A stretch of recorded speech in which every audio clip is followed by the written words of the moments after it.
প্রথমত এটা দেখব যে আমরা কিভাবে 100 থেকে 150% রিটার্ন বার করলাম, যেটা তোমাদেরকে মাল্টিপল টাইম আপডেট দেওয়া হয়েছে। এবং যারা এটা ফিল করো না যে স্যার আমার কাছে যদি 10,000 টাকা থাকে তবেই হয়তো আমি 2,000 টাকা ইনকাম করতে পারবো, আর আমার কাছে যদি 20,000 টাকা থাকে তবেই হয়তো আমি 2,000 টাকা ইনকাম করতে পারবো, ছোটো ছোটো ক্যাপিটালে আমি কখনো 2,000 টাকা ইনকাম করতে পারবো না বা ইনকাম করার পসিবল নয়, তাদেরকে আমি আজকে একটা জিনিস খুব প্র্যাকটিক্যাল প্রথমেই দেখাতে চাই যে সঠিক প্রসেস আর সঠিক নিয়ম যদি তোমার জানা থাকে, তাহলে বলছি না যে সবসময় প্রফিট হবে, বাট প্রফিট হওয়ার চান্সেসটা কোথাও না কোথাও বেড়ে যায়।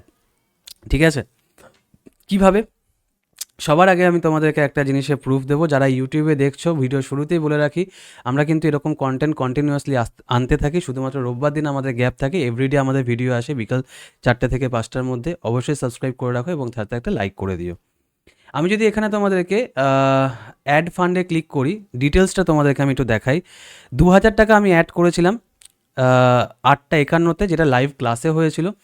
যারা স্টুডেন্ট এই মুহূর্তে আমাদের সাথে আছে তাদের সামনে আমি এটাকে অ্যাড করেছিলাম 19 তারিখে, 19শে ডিসেম্বর 8:51 আমরা অ্যাড করেছিলাম। দ্যাটস ওয়াই আমাদের কাছে জাস্ট 2,000 টাকাই ক্যাপিটাল ছিল। কত ছিল? জাস্ট 2,000 টাকাই ক্যাপিটাল ছিল। এবার 2,000 টাকার ক্যাপিটালে আমাদের এই মুহূর্তে কত টাকার প্রফিট চলছে? এই মুহূর্তে আমাদের প্রফিট চলছে 22 পয়েন্ট বা $22 থেকে $23 অ্যাপ্রক্স ওঠানামা করছে আমাদের। ওকে, তো 2,000 টাকা ক্যাপিটাল থেকে আমরা কিন্তু 2,000 টাকার বেশি প্রফিট এখানে দেখেছি। আর যদি আমি তোমাদেরকে টোটাল প্রফিটটা দেখাই, তাহলে আমার $35 পর্যন্ত কিন্তু প্রফিট চলে গেছিলো।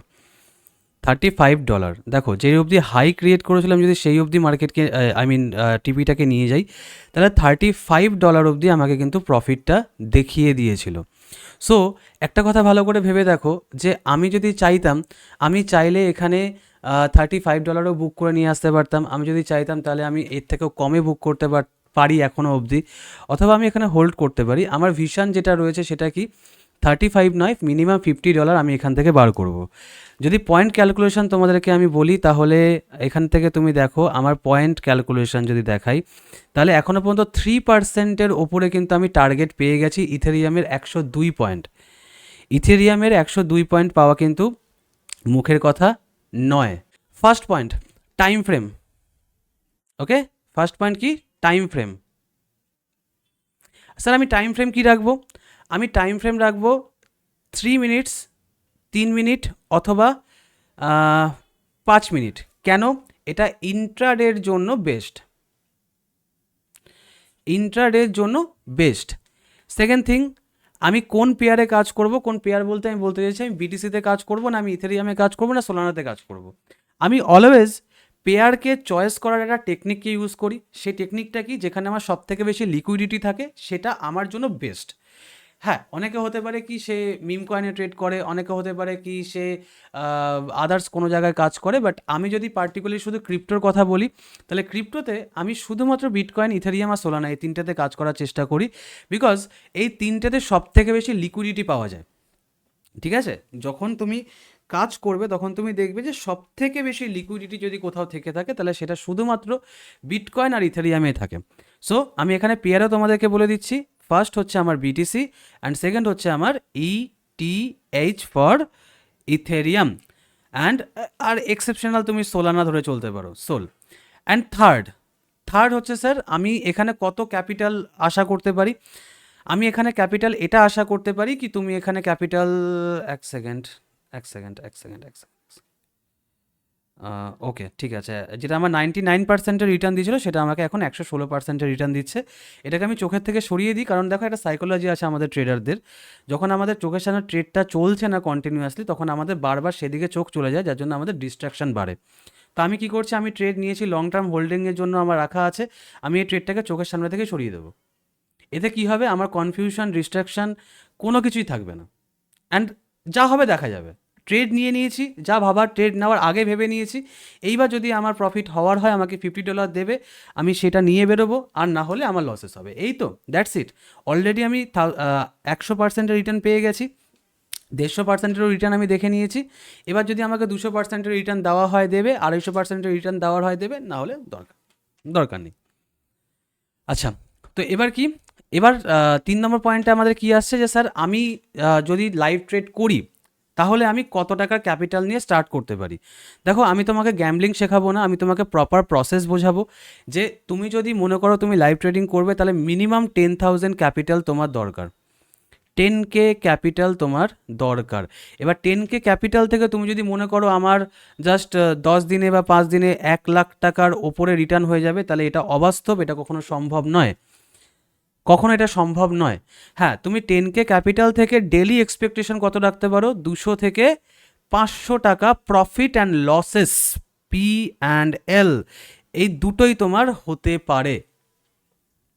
500 টাকা প্রফিটও হতে পারে, 500 টাকা তোমার লসেসও হতে পারে। কখনো শুধু এটা ধরে আমরা চলবো না কি আমার শুধুমাত্র প্রফিটই হবে অ্যান্ড প্রফিটই হয়, ঠিক আছে? আচ্ছা, লাস্ট পয়েন্টে আমরা এটা আলোচনা করব, এখানে একটু ভালো করে লিখে দিই, আমাদের টার্গেট থাকবে 200 টাকা থেকে 500 টাকা daily basis profit and loss করার।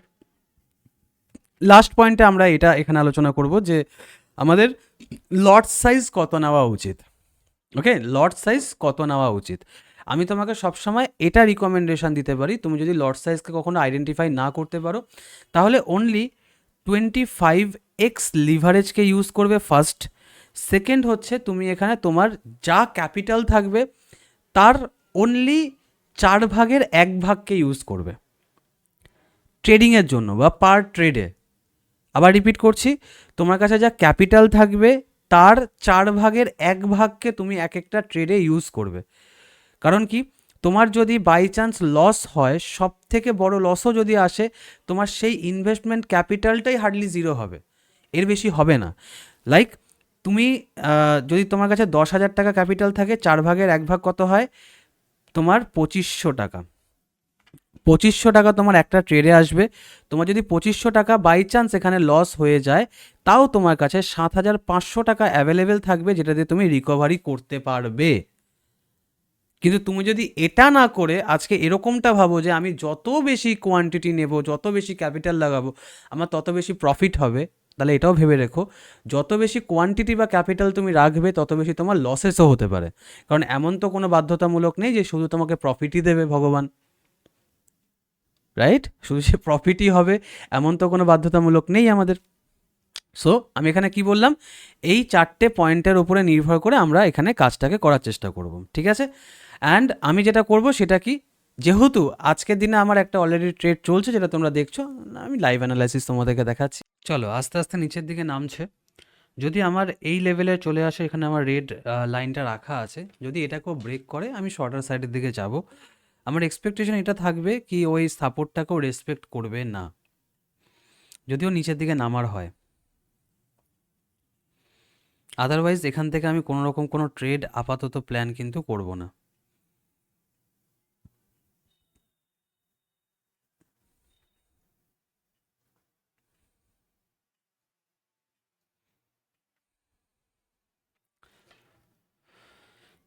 কারণ ইথেরিয়াম কন্টিনিউয়াসলি রিকভারি দেখানোর চেষ্টা করছে। বিটিসি যদি নিচের দিকে নেমে আসে ইথেরিয়াম রিকভারি দেখাতে পারে না, এটা নিয়ম। বিটিসি যদি নিচের দিকে নেমে আসে তাহলে ইথেরিয়ামও রিকভারি দেখাতে পারবে না। বিটিসি নিচের দিকে নামলে ইথেরিয়ামও নিচের দিকে নামবে।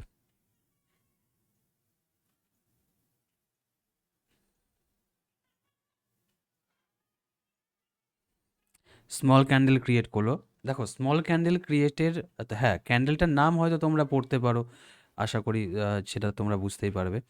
কিন্তু স্মল ক্যান্ডেল ক্রিয়েটের আরেকটা রিজন হয় ভলিউম না থাকা। তো যদি ভলিউম না থাকে যে কোনো দিকে ট্র্যাপ করতে পারে, এইটাই হচ্ছে সব থেকে বাজে একটা জায়গা, যে কোনো দিকে কিন্তু ট্র্যাপ করতে পারে।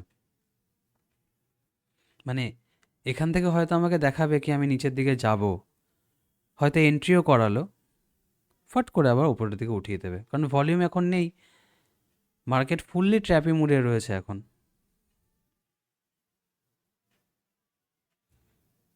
আর এখান থেকে ট্রেড আমাদের নেওয়ার পরে সুইটেবল স্টপ লস হয় আগের রেসিস্ট্যান্স, আর ছোটো যদি রেসিস্ট্যান্স রাখি হয়তো বা স্টপ লস হিট করে দিল। চলো এন্ট্রি কিন্তু হয়ে গেছে কথা বলতে বলতেই। ওকে, তো আমাদের এন্ট্রি এখান থেকে হয়ে গেছে, এবার যা হবে সেটা দেখা যাবে। আচ্ছা, এবার যেটা বলছিলাম, স্টপ লস যদি আমি এখানে রাখি, ছোট স্টপ লস হতে পারে কি একবারে ও হিট করে দেবে, আর যদি বড় স্টপ লস রাখি, যদি আমার স্টপ লস হিট করে তাহলে কিন্তু অনেকটাই বেশি আমার লস করাবে। দুটোই হতে পারে। তো আমাকে যখন রিস্ক নিতে হবে, আমি বড় লসের রিস্ক কেন নেব? আমি ছোট লসের রিস্ক নেব। আমি ছোট লসের রিস্ক নেব। 1:1 টার্গেট রাখছি। দেখো 61 পয়েন্টসের প্রফিট আমার এখানে চলছে, বা 70 পয়েন্টসের আমার এখানে প্রফিট কিন্তু দেখিয়ে দিয়েছিল। 110 পয়েন্টের রোল প্রফিট আমাকে দেখিয়ে দিয়েছিল। কিন্তু এইটুকু প্রফিটে তো আমার হবে না স্যার। আগেরটাতে আমাকে 80%-এর প্রফিট দিয়ে তারপর আমাকে লস করালো। এটাতে মেবি আমাকে ট্র্যাপ করবে, মেবি আমাকে প্রফিট দেবে, আমি তো জানি না। কিন্তু আমি এক্সপেকটেশন এটা রাখবো যে আমার লস যদি ছোট ছোট হয়, তাহলে টার্গেট আমাকে অলওয়েজ বড় নিতে হবে, অলওয়েজ ডবল নিতে হবে।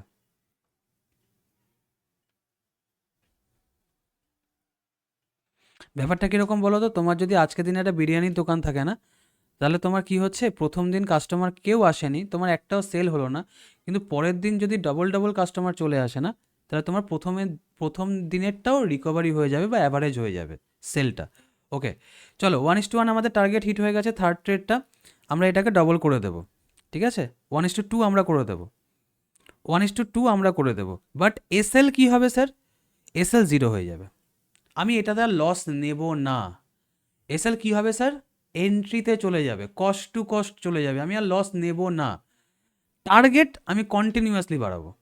প্রথমে আমার 300 পয়েন্টের স্টপ লস ছিল, টার্গেট ছিল, এখন আমার 600 পয়েন্টের টার্গেট আছে। আর যদি মনে করো যে না স্যার আমি ডবল নিতে পারবো না, ডবল নিতে আমার ভয় লাগে, তাহলে 1:1 তুমি বুক করে নিতে পারো। এখান থেকে হতেই পারে ও রিভার্স করে যাবে, আমার তো হাতে নেই কোনো কিছু, আমি তো বুঝতেও পারছি না যে রিভার্স করবে কি করবে না। রিভার্স করবে কি করবে না আমি জানি না। তুমি হয় 1:1 বুক করো, না হলে টার্গেট বড় করে দাও, আর না হলে স্টপ লসকে ট্রেল করে এন্ট্রিতে দিয়ে দাও, যাতে কি তোমার লসটা অন্তত না হয়, যাতে কি তোমার লসটা অন্তত না হয়। এটা তোমার হাতে থাকছে, কারণ মার্কেট কতটা পড়তে পারে, কতটা উঠতে পারে, এটা আমাদের হাতে থাকে না বস। আমাদের হাতে যেটা থাকে সেটা হচ্ছে লসটাকে রিকভারি করানো বা লসটাকে কমানোটা। তা আমি এখানে কি করেছি, এন্ট্রিতে এসএল দিয়ে দিয়েছি। তুমি দেখো 1:1 টার্গেট হিট করে ও এখন গিয়ে আবার এন্ট্রিতে হিট করলো।